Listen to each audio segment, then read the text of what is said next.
Welcome back, everybody. Thank you so much for sticking with me through that break. If you are just tuning in, we just finished talking about the NCAA, college basketball, college football, the road that it's potentially heading down, the dangers that is putting it in. Go check that out if you missed it. I thought there was a very good segments. Uh, but we are going to talk a little bit about baseball now. We're going to transition out of college sports, transition into some baseball. There's been some big baseball news, not the big free agents being signed. Those guys are still out there. But Dylan Cease, pitcher who was second in Cy Young voting last year, uh, was traded to the Padres. The Padres who have been missing a lot of pitching. They lost a lot over the offseason. We'll get a little bit into that trade, what the Padres had to give up, as well as Devin Williams being put on the injured list, I believe, for 3 months.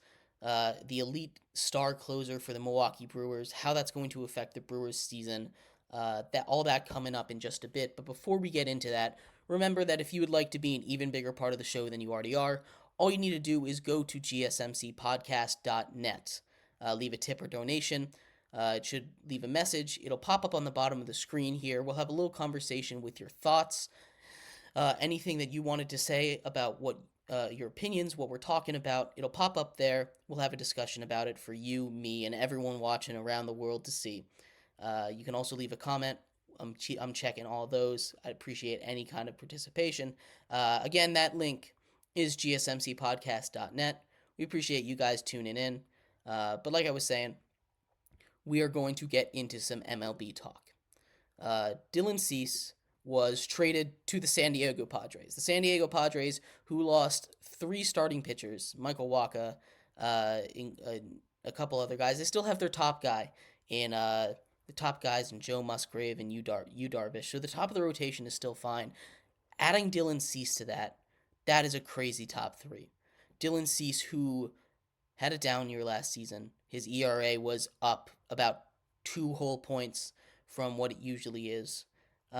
But excuse me, the Padres are a very interesting team to me.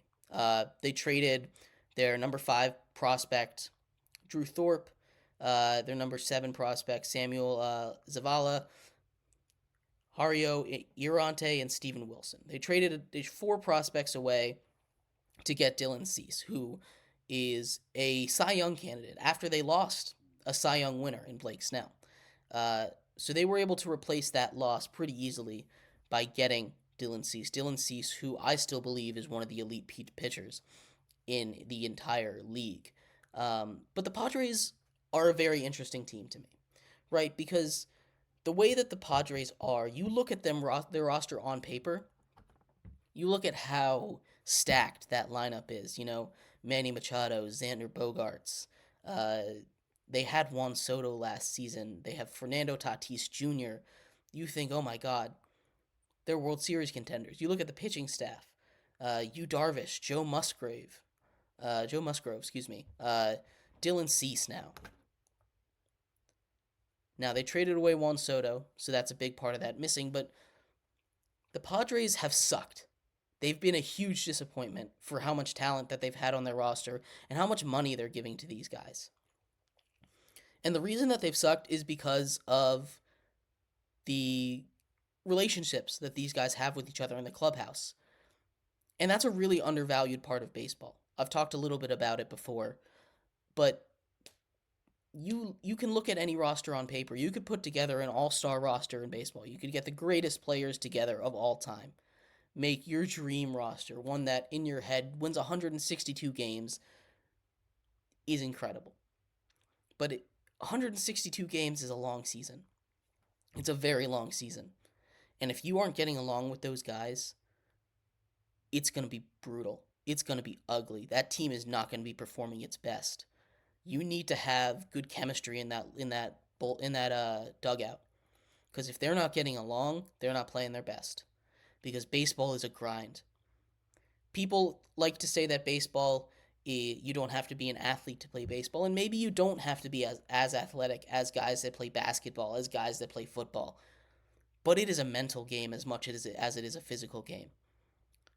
It is a grind. You are on the road for months, nonstop. Football you play once a week. Basketball, it's half as long. Hockey is also half as long. Baseball, you're on every single day, 162 games. It is a mental battle for these guys to stay in it, for these guys to be locked in at the highest rate. And if they hate going to work, if they hate their coworkers, could you imagine 162 days straight? You don't get to go home for half of those days. You're stuck with them. You're on the road with them for 82 days. And you hate them. How is that going to affect you? You are not going to be happy. It's a grind. It's a mental grind. Baseball is already, even when you're happy, it's a mental game. You're playing a mental game with the pitcher at the plate. It's tough. And the Padres are a prime example of this. And it's something that's really fascinating to me, honestly. As much as getting Dylan Cease is a big deal, like I said, they could get the greatest roster put together. They could get Babe Ruth. They could get Barry Bonds. They could get Mike Trout. They could get Aaron Judge. They could get everyone that they want. But if those guys hate each other, they're not going to win anything. They're not going to be good. They're going to be another massive disappointment. And a lot of that goes onto the manager, which is why they've been fired in back-to-back seasons. They need to be able to build that chemistry up. There has to be something. These are professionals. They have to be able to at least attempt to get along. There's no reason why, for the last 3 years, the Padres have been the most terribly run organization. I won't go that far. There's been worse run organizations. The Athletics exist. But as far as most disappointing product on the field, the Padres have been up there ever since they traded for Juan Soto, even before then, really. They haven't won anything. Sure, they won that playoff series that one time. But with a roster like that, they are supposed to be World Series contenders. They're supposed to be up there with the Dodgers, competing, winning 100 games every season, and they missed the playoffs last year. It is a really interesting microcosm of the sport, and I'm not sure how many people are aware of how big of a deal that chemistry is. It's one of the reasons why Davey Martinez, the Nationals manager, is in no danger of getting fired. For as bad as the Nationals are, they're not supposed to be good. But they are a scrappy team because they like each other. They like to play with each other. And Davey Martinez is maybe the greatest manager that I have personally seen at rallying his guys. The Nationals won the World Series after they started 19-31. Any other team without a manager that can rally your guys and get you going, their season is done at that point. 19-31, you're not winning anything. Maybe you can make the playoffs, but you're not winning anything. That is a broken team for a lot of managers. That's a throwaway season. We'll be back next year. But what Davey Martinez is able to do, what I like to classify him, he might not be a Hall of Fame manager, but he is a Hall of Fame culture guy, right? He knows what you need in a clubhouse, what magic combination you need in that clubhouse to get your team to succeed. And the Padres don't have that. They haven't had that, and it's led to such disappointment in just the last 5 years. Before this Dylan Cease move really moves the needle for me, they need to prove to me that they have figured that out. Because it's not enough. Dylan Cease is not enough to overcome a bad locker room, as good as he is. He's not enough to overcome a bad locker room. No one player is. So they have to figure that out. They have to prove to me at the beginning of the season. This isn't something that they can just say in the media and I'll believe it. This is something I have to see. There has to be genuine enjoyment of the game for you to be good at baseball. The best teams are happy teams. And winning makes everything better, You're going to be happier when you're winning. You're going to love your guys more when you're winning. But it's just a symptom. Winning is just a symptom of it. So you have to be able to pull these guys together. And before this trade really moves the needle for me, I have to see that. So if they are able to do that, I think this is a massive move for them. You get that top three. You get Dylan Cease, Joe Musgrove, and Yu Darvish at the top of your rotation. That is an elite top three. All of those guys, incredible. They're going to have a really dangerous playoff rotation, assuming they can get there. They need to get there first.